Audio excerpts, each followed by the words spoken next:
À notre santé. À notre santé.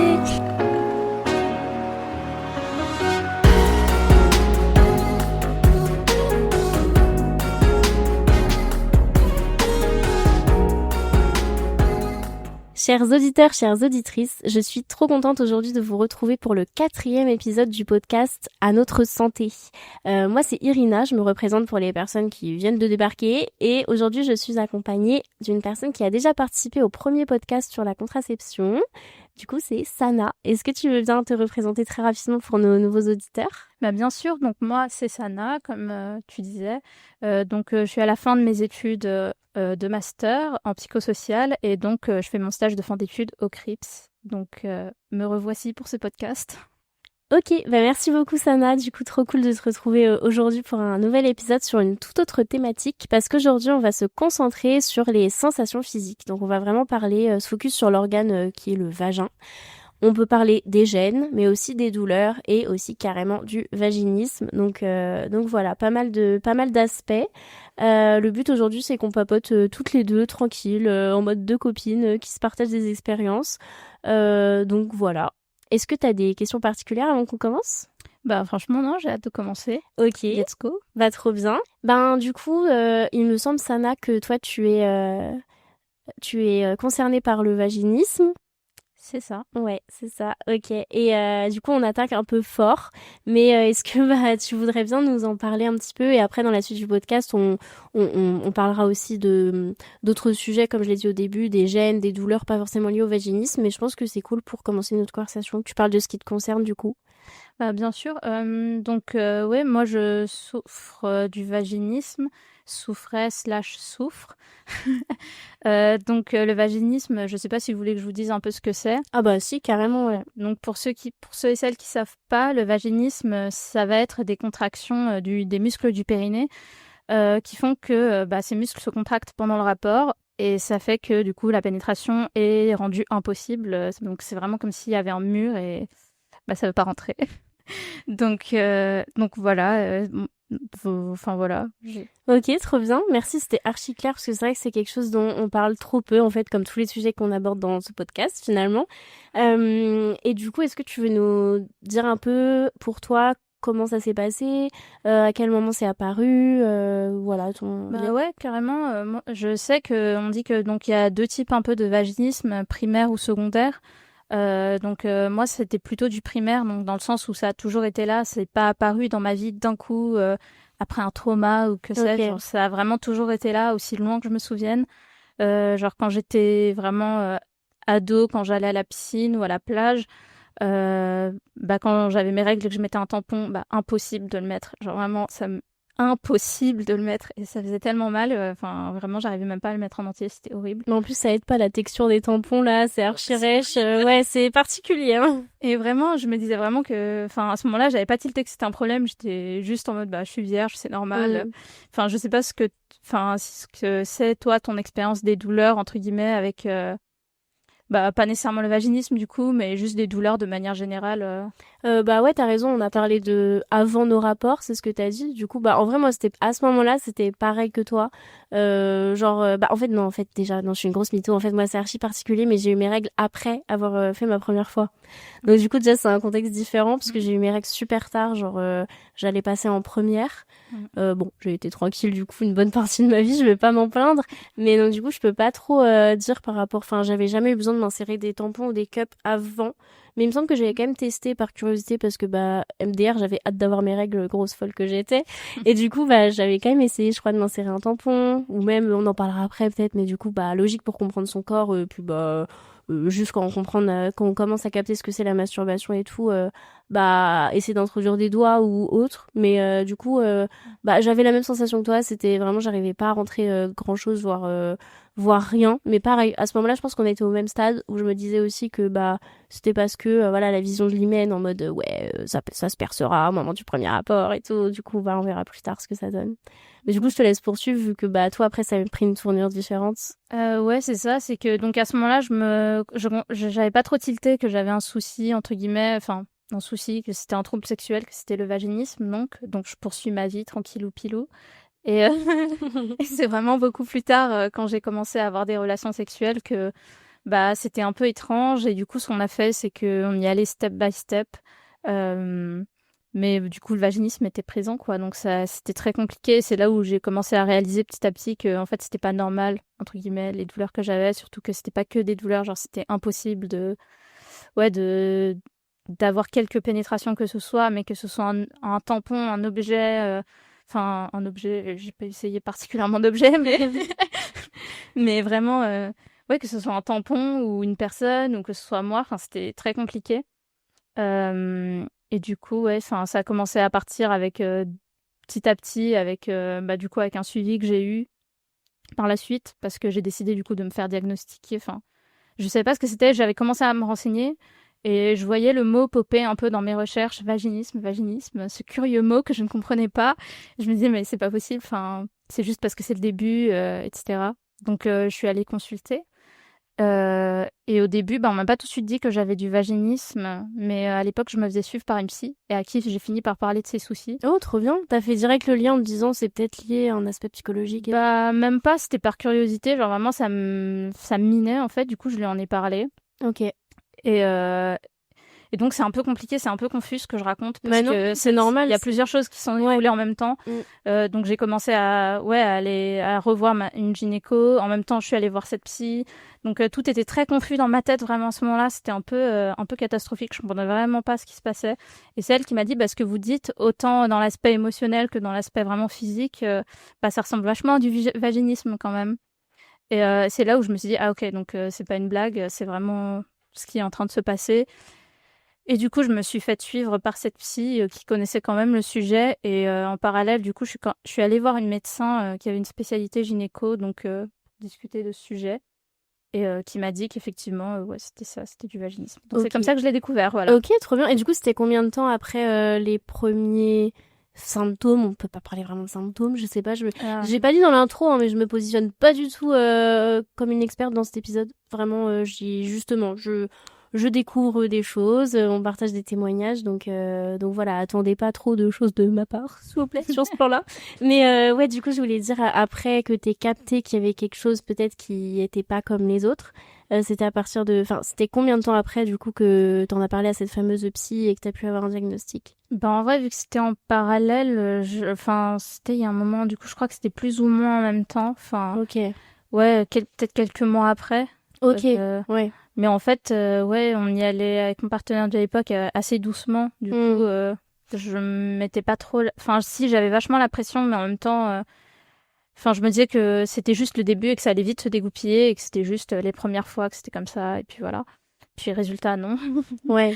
Mais ouais, du coup, ça m'a vachement aidé, moi, d'aller voir cette psy et de me faire suivre. Ça a vachement aidé à dégoupiller la suite, on va dire. Ok, c'est cool. Bah ouais, parce que du coup, t'étais avec un partenaire bienveillant de ce que tu me dis. Ouais, avec qui tu pouvais communiquer, donc c'est super chouette. Mais du coup, j'imagine, il y a des personnes pour qui c'est pas le cas et qui ont, en plus de la pression qu'on se met soi-même et la pression de la société, il doit y avoir aussi cette pression de son partenaire et ça, c'est chaud. Je sais pas si t'as eu des témoignages comme ça. Bah, quelque part, je l'avais, la pression de sa part ouais, aussi. Enfin, je pense, je sais pas si c'était intentionnel ou pas, je sais pas s'il comprenait ce que j'avais, parce qu'il avait plus d'expérience que moi, mais malgré tout, bah, il y avait une forme de pression de, bah, faut que ça passe, quoi, parce que ouais, ok. faut qu'on ait un rapport, faut que ça se passe normalement, entre guillemets. Donc, mais la pression, je me la mettais surtout beaucoup moi-même aussi. Ouais. Enfin, c'était... Ouais, il y avait aussi beaucoup de pression que je me mettais, mais par rapport à ce qu'on voit dans la société, etc. En plus, t'es au début de ta vie sexuelle, du coup, il y a aussi ce côté de... Bah, je sais pas, genre, c'est censé se passer comme dans les films, c'est censé se passer... genre vraiment comme une lettre à la poste, t'arrives, il y a des bougies, et puis bam, on y va, quoi. Ouais, ça part. Va bien. Les va-et-vient au bout de genre 30 secondes et let's go. Mais oui. On fusionne. Ok, bah désolée, j'ai parlé trop vite alors s'il y avait quand même une forme de pression de l'extérieur. J'avais pas perdu ça dans tes premières phrases. Mais ok. Et ouais, du coup, il y avait cette frustration, j'imagine, de pas pouvoir tout de suite ressentir du plaisir et tout dans les rapports. Bah ouais, frustration, c'est vraiment le mot parce que je comprenais pas. En fait, c'est vraiment cet aspect-là où de pas comprendre ce qui se passe et du coup, ça te crée une énorme frustration. T'as l'impression de pas connaître ton corps, ce qui est aussi un peu le cas parce que c'était mes premières expériences, donc j'y allais un peu à l'aveugle entre guillemets. Ok, ouais. Donc Donc ouais, il y a aussi cette frustration de pas être comme les autres parce que tu commences à discuter avec tes copines et puis tu vois qu'en fait pour elles ça se passe pas du tout comme ça et qu'on t'es vraiment l'unique cas dans le groupe de potes pour qui ça se passe bizarrement comme ça et du coup enfin t'as honte et c'est un mélange de frustration, de plein de choses et du coup c'est pour ça que franchement j'ai eu trop de la chance en fait d'avoir ma psy et d'avoir pu évoquer tous ces sujets avec elle, ça m'a vachement aidé. Ouais, c'est clair. Franchement, tant mieux que tu sois tombée sur une pro qui s'y connaissait et tout. C'est vraiment trop bien. Ok. Ouais. Et du coup, bah, à l'heure actuelle, comment est-ce que ça a duré au fur et à mesure parce que c'est différent avec chaque partenaire, évidemment. Mais du coup, est-ce que ça a eu enfin, bon, t'as capté ce que je voulais dire, mais est-ce que certains événements de ta vie ou la différence de partenaire, ça a eu des impacts sur ça? Mais carrément en fait parce que je vois la différence avec mon partenaire actuel. Alors je fais un petit disclaimer parce que il y a vachement cette pression de si ça va pas, c'est que t'es pas avec le bon mec, donc faut Ah que tu ouais, changes. c'est vrai. C'est faux. C'est-à-dire que ça peut être vrai, mais ça peut aussi être faux. C'est-à-dire que ce n'est pas nécessairement lié avec la personne avec laquelle vous êtes. Si vous souffrez de vaginisme, par exemple, genre vraiment, enfin, ça peut très bien se passer, même avec mon mec actuel, à qui ça se passe genre vraiment super bien. Bah, de temps en temps, ça peut arriver que j'ai une crise de vaginisme, et c'est comme ça. Enfin, Ouais. on en discute et on se pose, mais enfin, donc dans mon cas, à moi personnellement, je vois bien la différence entre mon partenaire d'avant et mon partenaire là. Ok, trop Ça bien. se passe pas du tout de la même façon. Genre vraiment. Je me sens beaucoup plus soutenue, accompagnée. Je trouve que c'est une énorme part dans le vaginisme où bah, vraiment l'accompagnement qu'on a de la personne avec qui on est, ça aide vachement, je trouve. Bah grave. Ouais, parce que le vaginisme, ça peut être comme tu l'avais dit primaire ou alors secondaire si je me trompe pas. Donc ça peut venir parfois de traumatisme, mais même pas forcément en lien avec le sexuel. Ouais. Ça peut être quelque chose de violent qui nous est arrivé, genre un deuil, enfin un gros changement dans notre vie, je crois. Mais du coup, ouais, c'est clair que la relation qu'on a avec la personne, ça joue énormément. Donc franchement, je suis archi contente pour toi que ça se passe mieux maintenant avec ton partenaire. C'est cool. Ouais, et puis il y a aussi le côté où le vaginisme, enfin, il y a primaire, secondaire, mais il y a ce côté où en fait ça réapparaît dans ta vie, tu vois, par moment. Donc, genre, ça peut bien se passer, même les 3 quarts de ta vie, ça se passe très bien, et puis un jour, t'as pas compris, t'as pas de trauma particulier, bam, ça se passe mal. Et c'est que c'est vachement un aspect lié au psychologique aussi. Ouais. Enfin, pour certains cas, c'est lié à l'aspect biologique, voilà, faut aller consulter, bla bla bla. Ouais. Mais voilà, pour certaines personnes, bah, ça peut être lié vraiment à l'aspect psychologique, émotionnel et tout, ce qui est mon cas. Et du coup, le fait d'être suivi, enfin vraiment d'avoir cette chance d'être suivi par une psychologue qui maîtrise un peu son sujet, bah ça peut carrément faire la différence parce que tu peux mettre en place toi des méthodes pour que ça se passe mieux, tu peux mieux te connaître, enfin il y a beaucoup de choses qui peuvent aider. Parce que du coup avec cette psy t'as pu, sans nous les dire évidemment c'est super intime, mais t'as pu un peu comprendre les causes, parce que tu dis que dans ton cas c'est plutôt psychologique, émotionnel, donc t'as pu dénouer un peu tout ça. Bah oui, vraiment ça m'a vachement aidé à poser des mots sur les choses qui allaient pas, sur des situations, sur même dans mon esprit un peu de comment j'abordais le rapport, c'est-à-dire que se défaire un peu de cette pression, tu vois. Ça aide de fou en fait. Genre, juste tout va bien, on n'est pas obligé. Déjà, on n'est pas obligé de faire de la pénétration en fait. Mais grave, ça, ben oui, bien en fait, sûr. on nous l'a tellement inculqué, c'est tellement c'est tellement dans les films, dans les médias, on voit que ça dans le rapport hétérosexuel, c'est comme ça, c'est un rapport pénétratif, tourné autour du pénétratif. Et en fait, faire d'autres choses, tu vois. Trouver du plaisir ailleurs petit à petit, tu vois. Se réapprovisionner le corps. Réapproprier peut-être. Oui, c'est réapproprier. T'inquiète. Ouais. La langue française c'est trop compliqué franchement. Oui. Se réapproprier son corps, voilà. Mais ouais, genre faire plein d'exercices dans ce sens-là qui permettent de mieux se connaître et du coup de pas mettre aussi toute la pression sur le partenaire avec qui on est, dans le sens où c'est trop important d'avoir du soutien, mais c'est trop important qu'on puisse leur indiquer ce qui va pas en fait aussi. Et trouver les mots et en fait c'est vachement difficile au début de ta vie sexuelle quand tu te connais pas super bien de dire à la personne ce que t'aimes, ce que t'attends, etc. Alors que t'es au début quoi. Genre c'est clair. Ouais, c'est dur de communiquer là-dessus. Puis comme t'as dit, la pénétration, enfin franchement, c'est pas le centre du truc. Là, on parle de rapport hétéro, mais du coup le vaginisme, logique, ça pour avoir du vaginisme, faut avoir un vagin, donc ça concerne toutes les personnes qui ont un vagin, donc pas forcément que les femmes cisgenres quoi. Et puis pareil, même je pense que ça peut être aussi handicapant dans tout type de rapport. que ce soit des rapports lesbiens même, j'imagine, enfin tout en fait. Mais comme tu dis, il y a tellement d'autres moyens de ressentir du plaisir et c'est trop chouette. Donc c'est pour ça que je pense que ce que tu veux faire passer comme message aussi, c'est que c'est pas une fatalité dans le sens où il y a plein de moyens d'essayer d'améliorer son quotidien, d'apprendre à vivre avec, parce que enfin c'est quand même quelque chose qui peut rester, comme tu me disais tout à l'heure, en bac, c'est pas ça l'expression. Bref, vous avez capté en coulisses que c'est quand même quelque chose qui fera sûrement partie de notre vie pour toujours, mais un peu par cycle, c'est ça? Oui, c'est un peu ça, c'est-à-dire que le vaginisme, enfin, c'est pas tout à fait une maladie en fait, c'est Bah un ouais. trouble sexuel, du coup ça fait que je vais pas être guérie de ça, Ouais. tu vois ce que je Ok. veux dire? Genre c'est juste que ça va être par cycle de la vie, genre il y a des moments où je me prends pour le roi lion, mais il y a des moments où ça va super bien se passer vraiment et tu sais pas trop pourquoi, les étoiles sont alignées, tout va trop bien, et il y a des moments où dans des périodes de vie stressantes où en fait forcément ça a un impact à ce niveau-là. Et du coup, c'est pour ça que, moi, la psy, ça m'a aidé avec ça. Et aussi, surtout, la communication avec mon partenaire, en fait. Juste, genre, qu'on discute et puis surtout, qu'il soit bienveillant. C'est-à-dire que si on commence quelque chose et que, je sais pas, je suis tendue, je suis crispée, en fait, il le sent. Tu vois. Ouais, grave. Donc, même si moi, je m'en rends pas tout de suite compte, il va le percevoir aussi, même si on va communiquer et tout. Et du coup, ça permet de discuter, de se poser, on peut. L'intimité, en fait, c'est pas. Ouais, voilà, ça va être ça, mon message. Ouais. L'intimité. C'est pas la sexualité en fait. Ouais. L'intimité, genre tu peux la trouver autrement aussi. Un câlin avec ton partenaire, avec qui ça se passe bien. Enfin, c'est incroyable en fait. Et ça développe ton intimité et du coup aussi quelque part, de manière trop bizarre en fait finalement. En fait, ça fait comme un cycle où, enfin, au meilleur mon intimité avec mon partenaire, au plus, je peux avoir de libido et envie et tu vois. Ouais.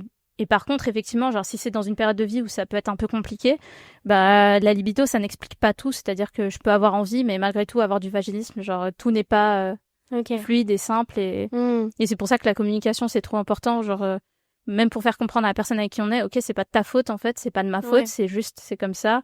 J'ai mal, ou on s'arrête et on discute et on fait autre chose aussi. On peut faire autre chose. Genre s'arrêter, ça veut pas dire qu'on arrête tout. Mais grave, puis il y a plein de zones érogènes dans le corps et tout, sans parler des zones entre les jambes. Enfin, vraiment, il y a plein de zones érogènes et c'est trop chouette.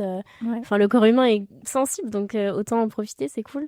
Et puis pareil aussi, c'est bien quand on est le partenaire d'une personne concernée, comme tu dis, d'apprendre à repérer les signaux pour peut-être enlever la charge mentale de que ce soit toujours à la personne en face de communiquer là-dessus seule. Enfin, je sais pas si tu es d'accord avec moi, mais ça peut être difficile de toujours avoir cette position de dire ok, là non, là oui, là machin. Si la personne en face, elle arrive à percevoir un peu les signes, peut-être que ça, je sais pas, oui, ça, que ce soit un peu ajusté sans dire à 100% que c'est à la personne en face de nous de déterminer si c'est ok ou pas pour nous, mais que ce soit un équilibre entre les deux, que ce soit une communication que vous trouvez, que vous appreniez à vous connaître finalement. En fait, ça aide parce que on n'est pas tout seul dans ce stress de je sais pas, ça fait un peu un cycle de ça se passe mal, la prochaine fois ça va mal se passer, et du coup en fait tout se joue dans notre tête et on se sent très seul, tu vois, dans ce truc de en fait j'ai de moins en moins envie parce que en fait ça se passe mal, donc sauf qu'il y a la pression de oui mais on est dans un couple hétéro, il faut le faire une fois par semaine, blablabla. Sauf que non en fait. Et encore t'es gentil, il y a des gens ils disent rapport hétéro en mode une fois par jour pour se détendre après le taf. J'ai voulu être chill, vraiment. Mais il y a des gens quand même. Non, ok, va trop cool. Mais par contre, un truc un peu négatif qui me vient en tête, c'est de me dire c'est qu'au final c'est un privilège de pouvoir avoir accès à des diagnostics, à des accompagnements sur ça, parce que c'est plus quelque chose qui est en lien avec l'aspect psychologique, et donc du coup c'est payant, c'est pas remboursé, donc c'est vrai que c'est fou de se dire puis même les personnes qui ont pas un contexte favorable pour parler librement de psychologie et de sexualité avec leur famille, avec leurs amis et tout, ces gens-là peuvent vivre peut-être dans l'incompréhension et la douleur. Enfin, encore une fois, c'est pas une fatalité, mais je trouve que c'est important d'être conscient et gros soutien à ces personnes-là. Évidemment qu'il y a quand même d'autres moyens, j'imagine, d'autres personnes vers qui se tourner de manière gratuite. Je sais pas si t'as des trucs en tête. Je pense que avec le dispositif Mon Psy, on peut essayer de trouver un sexologue peut-être qui est dispo pour 10 séances. Sinon, faut voir peut-être dans les centres de santé sexuelle, le planning familial, s'il n'y a pas même je pense à des sages-femmes peut-être. Oui. Et en fait, c'est ça avec le vaginisme qui est assez ouf, c'est qu'en fait on peut être accompagné de 1000 façons différentes selon un peu notre problématique. Mais après c'est pour ça aussi en même temps c'est avantageux et en même temps c'est problématique dans le sens où ça multiplie le champ de données vers lesquels on va et du coup on doit tester plein de choses pour un peu savoir ce qui nous convient. Donc comme je disais, franchement être suivi par une psy, effectivement, c'était franchement une chance à ce moment-là pour que je sache vers où aller. Mais effectivement, je trouve que c'est cool d'avoir un professionnel de santé, ne serait-ce que si vous avez un cool médecin généraliste qui est vachement à l'écoute et qui est pas, comment dire, jugeant. Ouais, voilà, jugeant sur ces côtés-là. Bah, peut-être en discuter avec lui pour savoir vers qui aller, aller se renseigner au niveau des assos, des centres de santé. Ouais, moi c'est ce que je conseillerais, je pense vraiment de se tourner vers les centres de santé sexuelle, CGID ou autres pour parce que là-bas en fait dans la plupart, surtout dans les grandes villes, dans les grands centres, du coup il y a des psychologues gratuits. Et c'est typiquement le genre de sujet qu'ils ou elles peuvent traiter, donc faut pas hésiter. Après il y a aussi des lignes d'écoute, enfin il y a plein de sites ressources pour se renseigner quand vraiment on sent qu'on peut pas en parler à des personnes de notre entourage, donc vous n'êtes pas seul. Je pense que on vous mettra en biographie bien sûr plein de ressources et tout. Bah en tout cas je crois qu'on a un peu fait le tour sur le vaginisme. Est-ce que t'as d'autres choses que tu veux rajouter ou tu veux qu'on parle un peu d'autres sujets sur l'aspect gêne et douleur, parce qu'on rappelle aussi qu'évidemment on peut enfin voilà, c'est normal dans sa vie de traverser des périodes où on ressent ne serait-ce que des gênes ou des douleurs, c'est légitime, hein, même si on n'a pas vraiment un trouble diagnostiqué officiellement, un trouble sexuel et tout, il y a plein de choses qui existent et ça concerne plein de gens, et pareil c'est dommage que ce soit tabou. Donc est-ce que tu veux qu'on aille un peu vers ce versant-là? Ouais, bah moi je pensais aux premières douleurs et tout dans les rapports où on sait pas si c'est problématique ou pas. Donc je sais pas si toi ça a pu être ton cas aussi. Ouais, bah c'est vrai qu'on parle beaucoup de ça, enfin à la fois en mode que c'est absolument normal d'avoir des douleurs et tout, alors qu'en fait c'est faux, et à la fois le truc de ouais, si vous avez des douleurs c'est pas normal. C'est vrai que c'est bien de nuancer. Moi franchement dans mon cas, je sais que je le dis en rigolant, hein, parce que je suis pas traumatisée, ça reste un super souvenir, mais j'ai vraiment le souvenir d'avoir eu la sensation de m'être pris une tronçonneuse dans le vagin, honnêtement. Non, mais c'est trash dit comme ça, mais c'est vrai que la douleur... Et je me rappelle, mon partenaire de l'époque, il était là en mode « Mais j'ai l'impression de te violer et tout. » J'étais en mode « Mais non, je te jure que c'est un beau moment, mais oui, je souffre. » Enfin, il y avait ce truc trop bizarre. Et du coup, je pense qu'effectivement, c'était pas forcément normal d'avoir aussi mal. Peut-être qu'on s'y était mal pris ou je sais pas. Mais en tout cas, ouais, il y avait ce truc-là qui a duré quand même, honnêtement. Il y a la réalisatrice qui est en train de se taper une barre sur mon truc de tronçonneuse. Mais ouais, ça a duré pas mal quand même les premiers mois et tout, je dirais. Après, j'ai pas j'ai pas trop de souvenirs. Donc j'imagine que c'est pas non plus très handicapant. Et du coup, c'est passé assez vite ou Bah justement, je sais plus trop. Je sais que bah c'était une personne archi bienveillante, big up si tu passes par là, mais je crois pas. Mais en tout cas, archi bienveillant, archi communicatif aussi, donc ça m'a pas marqué négativement. Mais après je sais que enfin voilà, c'est pas du tout le même enjeu que toi et tout, mais je sais que bah je continue de temps en temps, pareil par phase en fait, suivant comment on se sent mentalement. Après moi j'ai plus l'impression que c'est quelque chose de très physionomique, c'est ça le mot, physique, en mode par rapport je sais pas, mais en gros sur l'aspect vraiment l'aspect concret, genre des positions et tout. Bon, je vais pas entrer dans les détails du Kama Sutra non plus, mais je sais que ça m'arrive quand même encore de ressentir des gênes / douleurs, genre et ça je pense que c'est quelque chose qui arrive à beaucoup de gens. La plupart des gens qui pénètrent ou qui se font pénétrer plutôt que soit enfin ouais, là on parle du coup de l'aspect vaginal. Donc je sais pas, genre je sais pas, franchement je me suis jamais trop inquiétée là-dessus parce que c'est pas non plus omniprésent, mais ouais, je sais pas trop quoi rajouter là-dessus.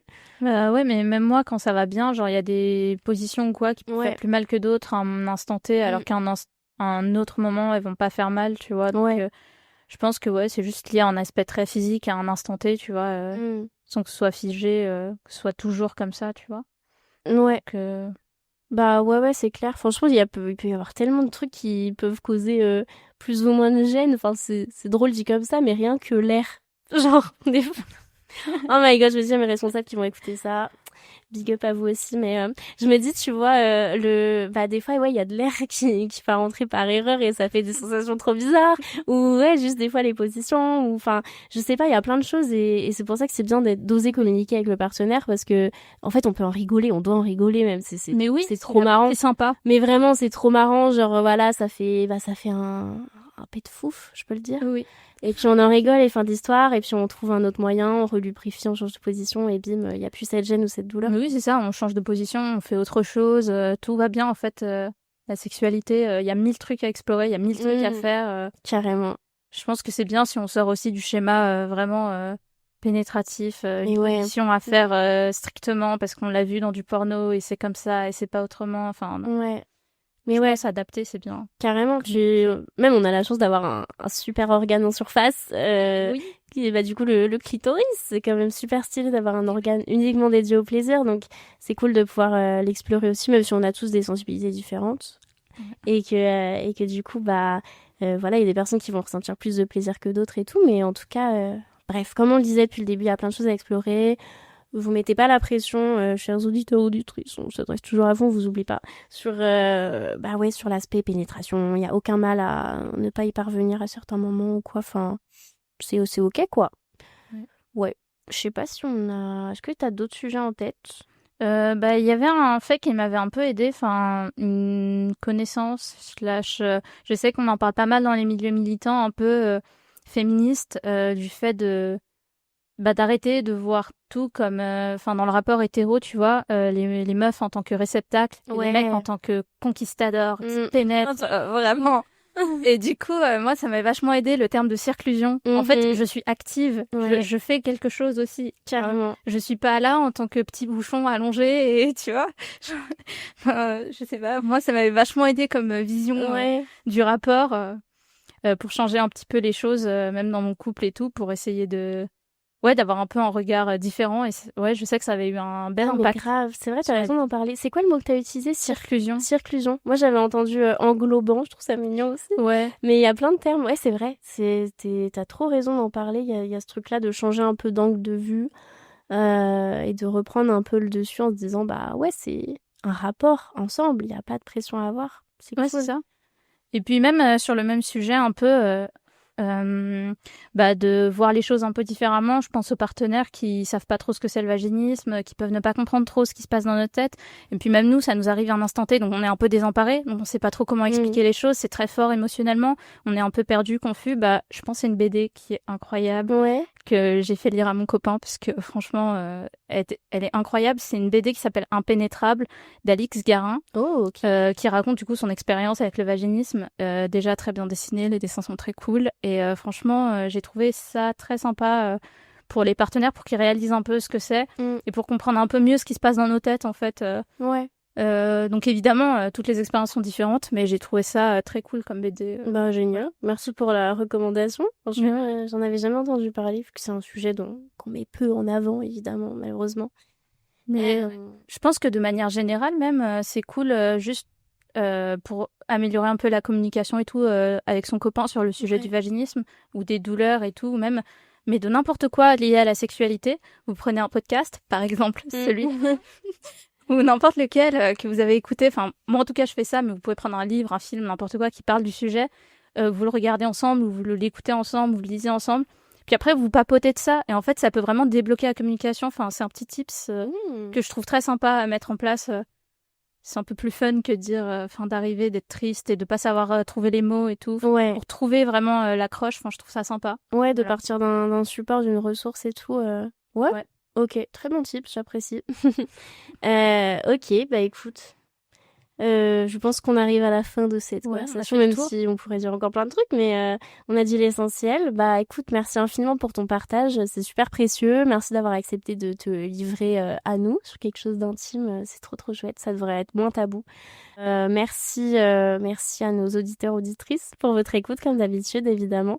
N'hésitez pas à partager si vous avez des potes qui ont des petits soucis comme ça, des gênes ou même des grosses douleurs dans leur rapport. Pour avoir des témoignages, c'est cool, ou juste parce que c'est des sujets importants. Donc bref, soutenez-nous, partagez en masse. Et je vous remercie. Merci encore Sana. Et voilà, de gros bisous. À bientôt. À bientôt. À notre santé. À notre santé.